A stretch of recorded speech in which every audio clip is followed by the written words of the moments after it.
नेपाली कांग्रेसको 13औं महाधिवेशनमा महामन्त्री पदका लागि ज्वाइँ ससुराको भिडन्त भएको थियो। ससुरा अर्जुन नरसिंह केसी र ज्वाइँ गगन थापा। तर त्यो महाधिवेशनमा न त ससुरा विजयी भए न त ज्वाइँ नै। अर्जुन नरसिंह केसी शेरबहादुर देउबाको प्यानलबाट महामन्त्रीको उम्मेद्वार बनेका थिए भने गगन थापा कृष्णप्रसाद सिटौलाको प्यानलबाट उम्मेद्वार बनेका थिए। तर ज्वाइँ ससुरा प्रतिस्पर्धी बनिरहँदा महामन्त्रीको पदमा चाहिँ डाक्टर शशाङ्क कोइराला विजयी भए। शशाङ्क सुशील कोइराला प्यानलबाट महामन्त्री पदको उम्मेद्वार बनेका थिए। 13औं महाधिवेशनमा महामन्त्री पदमा कसले जित हासिल गर्ला भन्ने कुरा जति रोचक भयो, यसपटक पनि यो पदको निर्वाचन त्यत्तिकै रोचक हुने देखिएको छ। अघिल्लो पटक ज्वाइँ ससुराको प्रतिस्पर्धाका कारण रोचक बनेको महाधिवेशन यसपटक दुई प्रभावशाली युवा गगन थापा र विश्वप्रकाश शर्मा एउटै पदमा भिड्ने भएपछि महाधिवेशन रोचक हुने देखिएको हो। युवा पुस्ताका गगन र विश्वप्रकाश दुवै उत्तिकै लोकप्रिय नेता हुन्। गगन थापाले उम्मेद्वारी घोषणा गरिसकेका छन् भने विश्वप्रकाश शर्माको उम्मेद्वारी घोषणा हुन बाँकी छ। तर सभापति देउबा क्याम्पका विश्वप्रकाशको उम्मेद्वारी निश्चित जस्तै छ। पौडेल खेमाबाट गगन थापाको उम्मेद्वारी घोषणा भएपछि उनीसँग भिड्न सक्ने नेता उठाउनै पर्ने बाध्यतामा सभापति शेरबहादुर देउबा छन्। त्यसका लागि सबैभन्दा गतिलो उम्मेद्वार विश्वप्रकाश शर्मा नै हुने देउबाको ठम्याइ छ। गगन थापाले आफ्नै निर्वाचन क्षेत्रको आफ्नै ओडाबाट महामन्त्री पदको उम्मेद्वारी घोषणा गरिसकेका छन्। थापाको उम्मेद्वारी कुन प्यानलबाट होला भनेर धेरैलाई कौतूहलता थियो। तर थापा बिहिबार पौडेल पक्षको पत्रकार सम्मेलनमा उपस्थित भएपछि उनको उम्मेद्वारी ओपन सेक्रेट जस्तै भयो। रामचन्द्र पौडेल, डाक्टर शशाङ्क कोइराला, शेखर कोइराला, सुजाता कोइराला, प्रकाशमान सिंह, अर्जुन नरसिंह केसी लगायतका नेताहरू उपस्थित भएको पत्रकार सम्मेलनमा गगन थापाको पनि उपस्थित रहेपछि गगन र पौडेल पक्षले भन्नै परेन कि गगन कुन प्यानलका उम्मेद्वार हुन् भन्ने कुरा। गगन थापा पौडेल पक्षका साझा उम्मेद्वार देखिए। अब उनीसँग संस्थापन पक्षबाट भिड्ने उम्मेद्वार भनेको विश्वप्रकाश नै हुन् भन्ने धेरैको बुझाइरहेको छ। हुन त विश्वप्रकाश शर्माले अहिलेसम्म आफ्नो उम्मेद्वारी घोषणा गरेका छैनन्, तर देउबा प्यानलबाट उनी नै उम्मेद्वार बन्ने कुरा पनि ओपन सेक्रेट जत्तिकै छ। देउबा पक्षबाट महामन्त्रीका आकांक्षी रहेका बालकृष्ण खाँडलाई देउबाले गृहमन्त्री बनाएपछि अब उनले महामन्त्रीमा दाबी गर्ने सम्भावना छँदै छैन भन्दा पनि हुन्छ। खाँडले गृहमन्त्री पनि मलाई र महामन्त्री पनि मलाई भनेको खण्डमा देउबा उनीमाथि कठोर बन्न सक्छन्। यो कुरा खाँडले राम्रैसँग बुझेका छन्। त्यसैले पनि देउबा पक्षबाट महामन्त्रीको उम्मेद्वारी विश्वप्रकाश शर्माकै बलियो छ। देउबा पक्षबाट महामन्त्रीमा दाबी गर्ने अर्का सम्भावित व्यक्ति भनेको डाक्टर प्रकाश शरण महत हो। तर देउबाले महतलाई मनोनित उपसभापतिमा तान्ने आश्वासन दिएको देउबा निकट स्रोतले बताएको छ। त्यसैले पनि देउबा खेमाबाट विश्वप्रकाश शर्मा उम्मेद्वार बन्ने सम्भावना अत्याधिक बलियो छ। कांग्रेस भित्र र बाहिर विश्वप्रकाश शर्मा र गगन थापा दुवैको छवि राम्रो छ। दुवैलाई राम्रो सम्भावना बोकेका नेताका रूपमा हेरिन्छ। तर एउटै पदमा भिड्दा यी दुई मध्ये कुन चाहिँ नेताले बाजी मार्लान् त्यो भने अहिले यसै भन्न सकिन्न। संस्थापन पक्षबाट उम्मेद्वार बन्न लागेका विश्वप्रकाश शर्मा र पौडेल पक्षका उम्मेद्वार गगन थापा बीचको सम्भावित प्रतिस्पर्धाले कांग्रेस महाधिवेशन थप रोचक बन्ने निश्चित छ। पौडेल पक्षले अहिलेसम्म सभापतिको उम्मेद्वार तय गर्न सकेको छैन। त्यसो त देउबा पक्षबाट देउबा नै उम्मेद्वार भन्ने कुरा बाहिर आए पनि सार्वजनिक घोषणा नै भएको अवस्था भने छैन। पौडेल पक्षले उम्मेद्वार को के भन्ने अन्योलताका बीचमा बिहिबार पत्रकार सम्मेलन नै गर्यो र भन्यो, हामी साझा उम्मेद्वार तय गर्छौं। देशभरका नेता कार्यकर्ता ढुक्क हुनुहोस्। राजनीतिक परिस्थिति अत्यन्त तरल अवस्थाबाट गुज्रिरहेको छ। मुलुकमा धेरै ठुलो बलिदान गरेर धेरै ठुला सङ्घर्षहरू गरेर अहिले हामी नेपाली जनताले प्राप्त गरेको परिवर्तन अझै पनि यसमाथि अनेक खेलहरू भइरहेको हामीले महसुस गरेका छौँ, अनुभव पनि गरेका छौँ र अझै पनि लोकतन्त्रको संरक्षणको लागि हामी सबै नेपालीहरू सजग हुनुपर्ने अवस्था छ र हामीले मुलुकले प्राप्त गरेका उपलब्धिहरूलाई, जनताले प्राप्त गरेका उपलब्धिहरूलाई बचाउनको लागि, तिनको रक्षा गर्नको लागि अझै पनि हामी अत्यन्त सजग र सतर्क भएर अब सावधान भएर रहनुपर्ने अवस्था छ। एकातिर यस्तो अवस्थामा यो देशको लोकतान्त्रिक आन्दोलनलाई सुरुदेखि उठाएर आजसम्म यो देशको लोकतान्त्रिक आन्दोलनलाई यो ठाउँमा पुर्याउने नेपाली काङ्ग्रेसका जन्मदाता भनौँ संस्थापक नेताहरू जननायक बीपी कोइराला, लौह पुरुष गणेशमान सिंह, सुवर्ण शमशेर,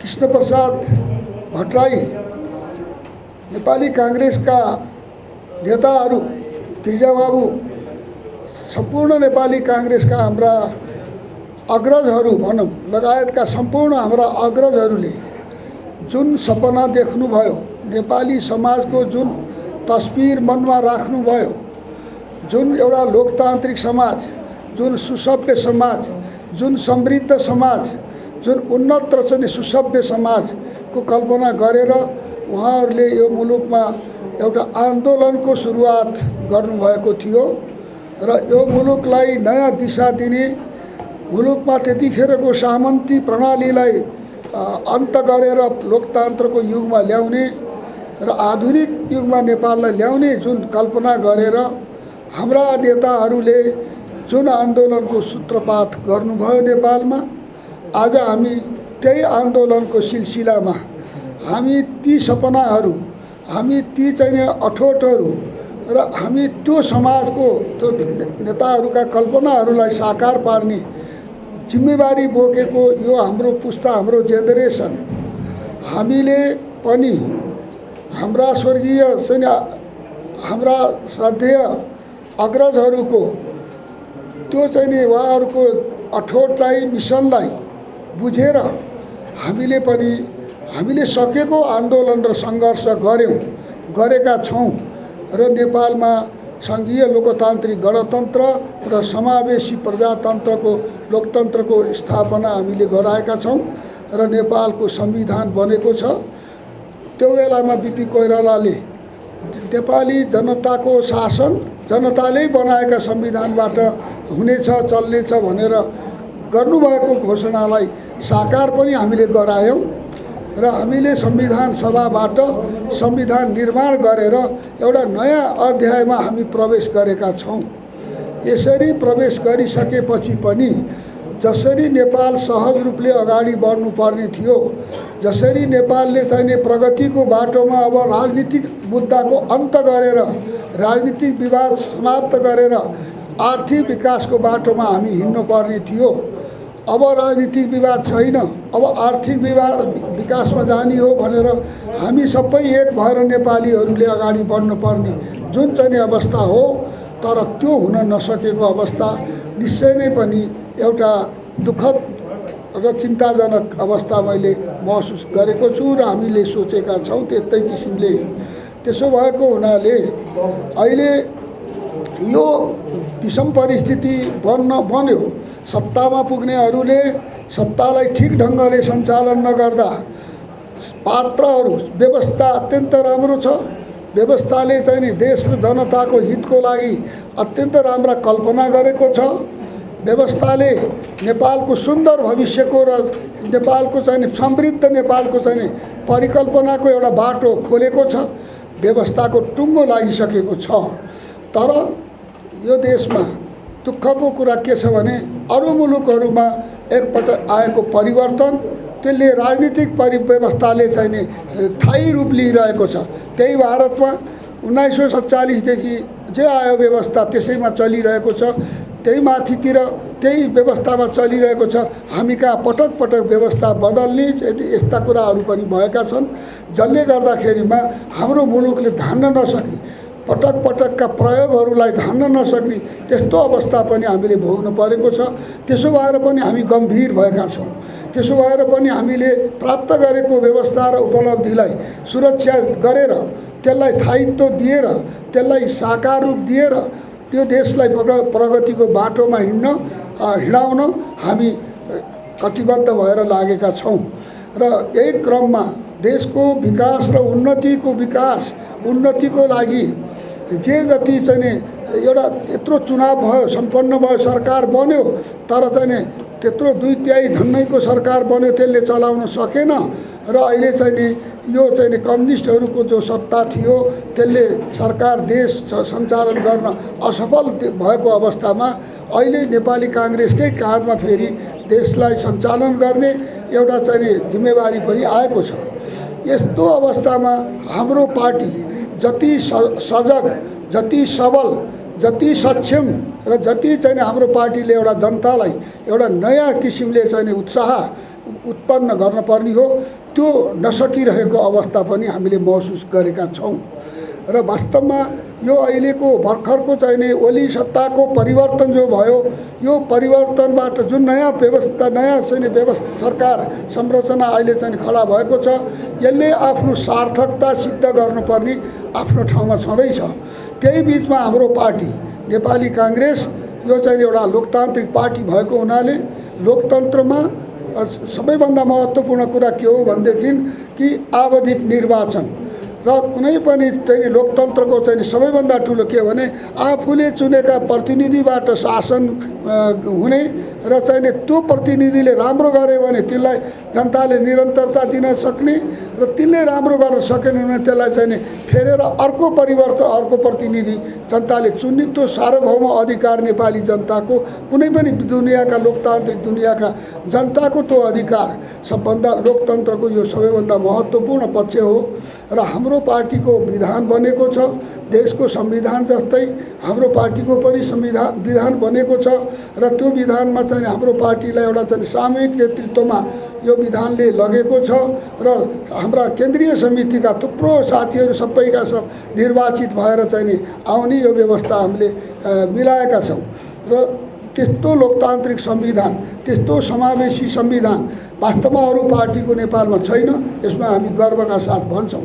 तर अब हाम्रो संविधानलाई हामीले चाहिँ राम्रोसँग कार्यान्वयन गर्नुपर्ने, हाम्रो संविधानलाई हामीले चाहिँ सही रूपमा व्यवहारमा उतार्नु पर्ने हाम्रो अगाडि चुनौती छ। त्यसकारण हामी हाम्रो पार्टीले विधि र पद्धतिको आधारमा हाम्रो पार्टी चल्नुपर्छ। हाम्रो पार्टी संस्थागत रूपबाट चल्नुपर्छ। हाम्रो नेपाली काङ्ग्रेस पार्टीको जिम्मेवारी भनेको नेपाली समाजलाई लोकतान्त्रिकरण गर्ने हो। लोकतान्त्रिकरण नेपाली समाजलाई गर्नको लागि पहिले हाम्रै पार्टी आफैमा लोकतान्त्रिक हुनु, हाम्रो पार्टीकै लोकतान्त्रिकरण हुनु जरुरी छ। त्यसो भएको हुनाले हाम्रा पार्टीका हरेक क्रियाकलापहरू लोकतान्त्रिक हुनुपर्छ, विधि र पद्धतिबाट संस्थागत रूपबाट चल्नुपर्छ भन्ने हाम्रो जोड रहँदै आएको छ र हामीले हाम्रो 4 वर्षको अवधिलाई हामीले पुरा गरेर अधिवेशन सम्पन्न गर्नु पर्थ्यो, गर्न सकिएन। नेतृत्वबाट त्यो इच्छा व्यक्त भएन र त्यसलाई पनि अब हामीले चाहिँ पार गरेर 5 वर्षको अवधि, 1 वर्ष थप्न पाउने म्याक्सिमम अवधि पनि हामीले पार गरेर अब 6 महिनाको अवधि त्यो पनि संविधानले टेक्ने ठाउँ बनाएको, त्यो पनि अब चाहिँ पार गरेर अहिले हामीहरू केवल 18 यो अवधिभित्र 5 वर्ष 6 महिनाको अवधिभित्र केवल ओडाबाट हामी चाहिँ चुनावको सुरुवात चाहिँ बल्ल बल्ल गर्न चाहिँ हामी गइरहेका छौँ। पार्टीको कमसेकम पार्टी अधिवेशनमा अगाडि बढेको छ, अधिवेशनमा प्रवेश गरेको छ। हामीले यसैमा पनि सन्तोष मान्नु पर्ने अहिले अवस्था हामीलाई आएको छ र अब पार्टीका देशभरि वडाहरूबाट अब चाहिँ चुनावहरू चाहिँ सुरु हुँदैछन् र कतिपय ठाउँमा अहिले पनि क्रियाशील सदस्यको विवाद बाँकी छ।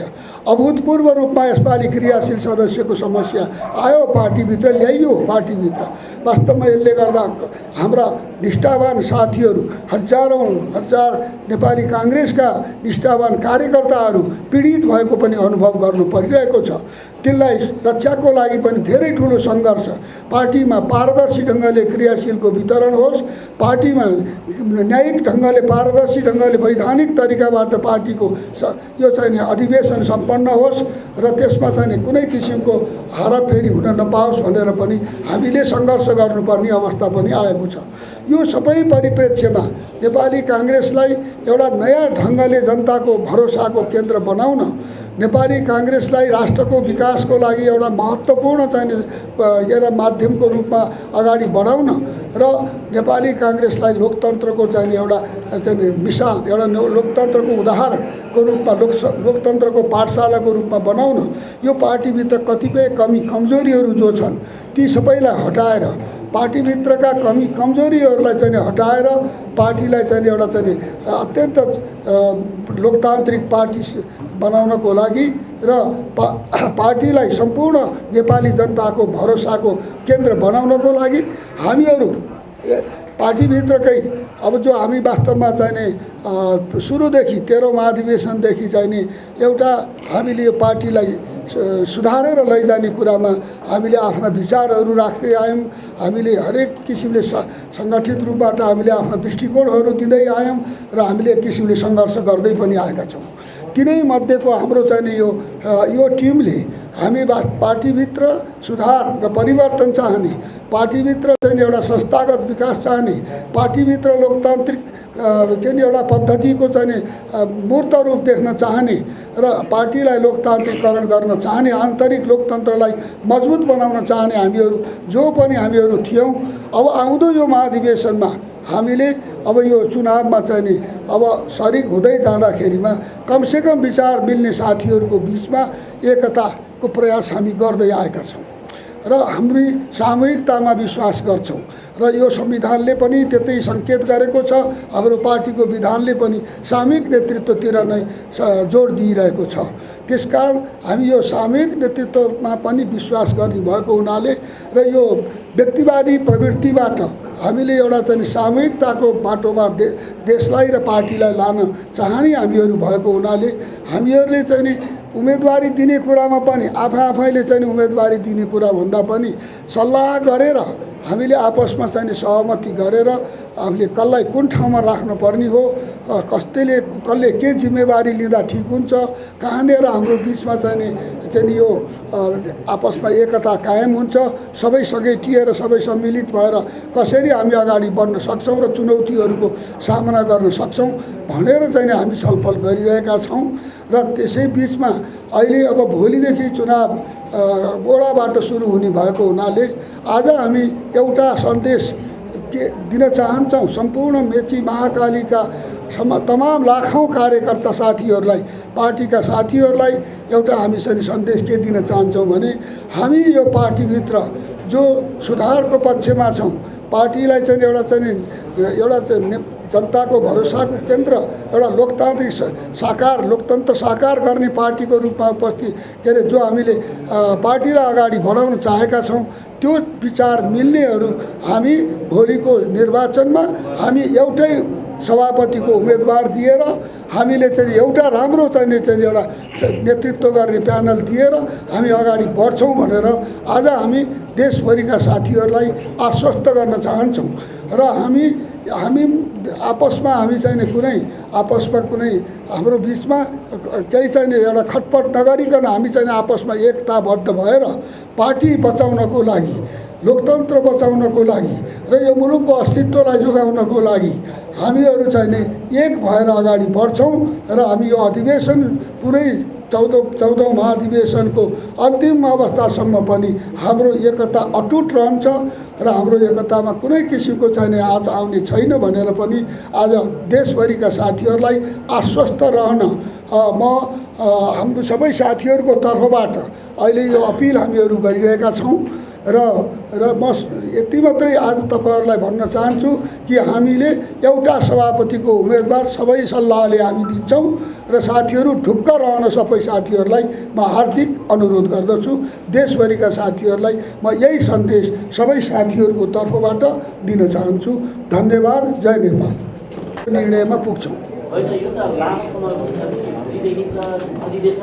होइन, अधिवेशन त सुरु हुन्छ तर वडाबाट सुरु हुन्छ, त्यसपछि चाहिँ पालिकामा हुन्छ, त्यसपछि जिल्लामा हुन्छ, प्रदेशमा हुन्छ।